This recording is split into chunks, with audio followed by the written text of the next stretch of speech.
Let's get, though, to last night's sporting event, the NBA playoffs, the Western Conference Finals, as the Denver Nuggets drew to within one game of the LA Lakers. The Lakers trailed by as many as 20 points. That's their biggest deficit in any game in this postseason. Jamal Murray was spectacular. Spectacular. He made plays, he finished shots, and then he finished off the Lakers with a couple of just ridiculous dagger jump shots. One over Anthony Davis with 55 seconds to go. I mean, a rainbow up 9 that's just, it was a Steph Curry-esque shot. Quick release, high arch, right in the eye of Anthony Davis. And I know what many of you are thinking. Gottlieb, they're up 2-1. They have LeBron James. They have Anthony Davis. The Nuggets shouldn't even be there. You know, you got Jamal Murray hitting shots that he's not normally going to hit, but he was running a fever and a hot hand. Their bench players played way better than they normally are. The Lakers lose 114-106. Murray has 28 and 12. Jokic hits like a fadeaway off 1 foot Dirk Nowitzki from 19 feet. Those things won't happen normally. There's no cause for concern. Okay. I'm okay with that. Look, there's a bunch of things that we talk about on this show that other people do not talk about on their shows.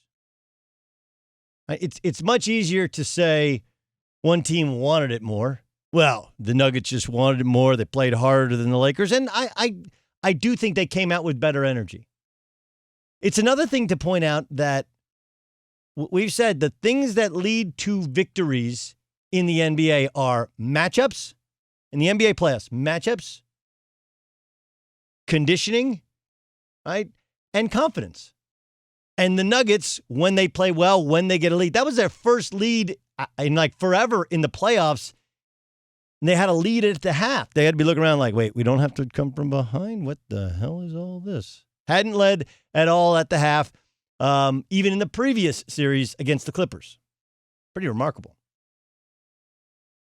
But what I find to be interesting is that until this very show, I don't believe anyone's going to point out the fact that the Lakers have benefited from rest. Last night, LeBron James put up a remarkable stat line, a triple-double, and most people are going to tell you he played great. But I think if you asked LeBron and if you watched the game, he didn't come out with the same energy, and he was doing what, well, LeBron sometimes has a tendency to do, which is he played a little bit too slow, a little bit too patient to start the game, and they got down, and by the time they woke up, you extend so much more energy trying to come back than you do trying to protect the lead. Factor in that the Lakers, obviously, they've had gentlemen sweeps. They've taken care of business in their 2 previous playoff rounds, combined with the fact that they benefited from missing not 1 but 2 games because of the protests after what happened in Kenosha, Wisconsin. You put those 2 things together and you factor in that the last 2 teams that they've played have both gone through 7-game series. They've been the rested team. The opposition has been the team that's running on fumes.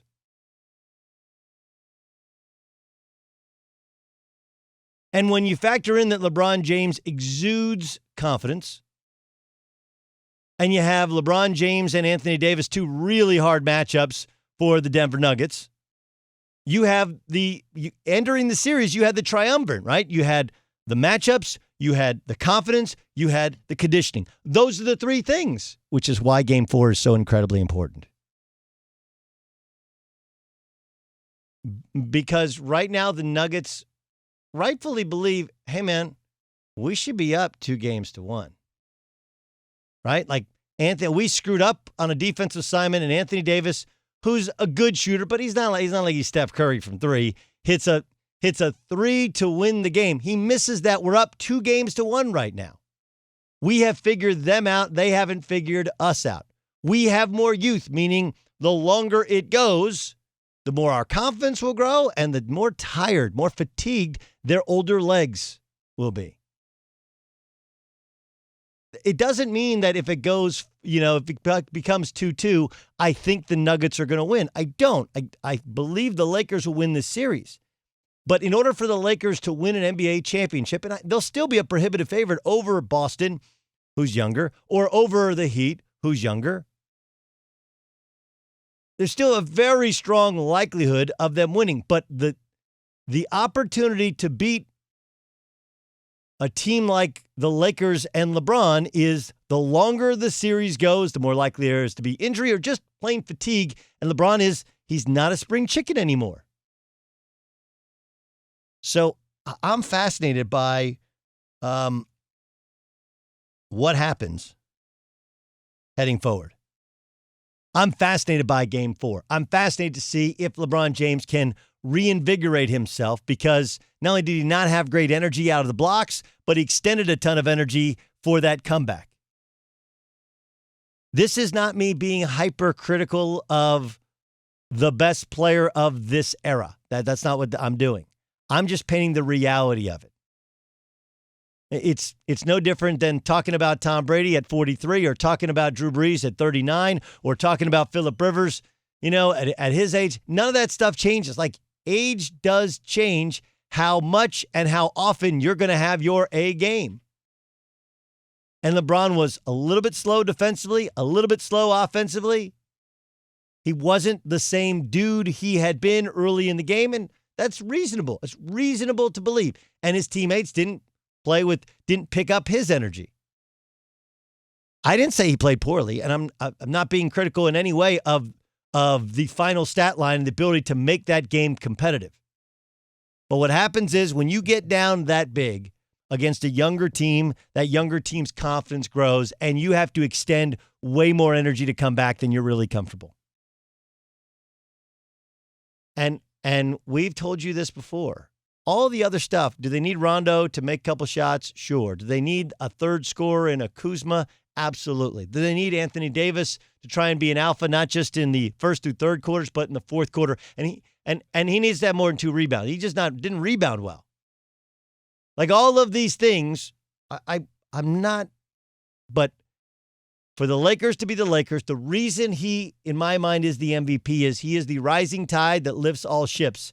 And he was unable to do that early in the game. And I'm sure part of it is my man's tired. And a guy who's gotten the breaks of protests and playing against teams that are worn down in these past 2 series, the longer this thing goes, the more likely you're going to have an un-LeBron-like performance because he might not have the gas in the tank. Make sense?